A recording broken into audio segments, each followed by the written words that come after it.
ಕೇಳಿ ಸಿಡಿಲ ಕೋಲ್ಮಿಂಚಳುಗಳ ಸಂದಣಿಗೆ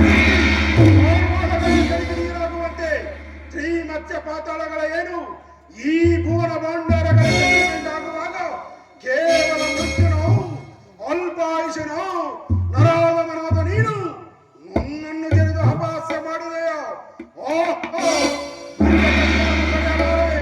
ಹೊರಿಯನ್ನು ಬೇಡಲು ಹೊರಿಯೂ ಅದಕ್ಕೆ ಆಗದೆನ್ನಲು ಅದನ್ನು ತಿಳಿದ ಸತ್ಯರಥನು ತನ್ನ ಅರ್ಧಾಂಗಿಯನ್ನು ಕರೆದುಕೊಂಡು ಹೋಗಲು ಪ್ರಯತ್ನಿಸುತ್ತಿರುವನು. ಅದನ್ನರಿತ ನಾನು ನನ್ನ ಮಾಯಾ ಜ್ವಾಲೆಯಿಂದ ಒಂದು ಆಶ್ವವನ್ನು ಸೃಷ್ಟಿಸಿ ಕುದುರೆ ಲಯದಲ್ಲಿ ನಿಲ್ಲಿಸಿ ಅದನ್ನು ನಿರೀಕ್ಷಿಸುವಂತೆ ಮಾಡಿ ಅವರನ್ನು ಕೋಡಿಗಟ್ಟಿ ಕೋಡಿನಲ್ಲಿ ಸದಿ ದಂಪತಿಗಳನ್ನು ಅಗಲಿಸುವೆನು.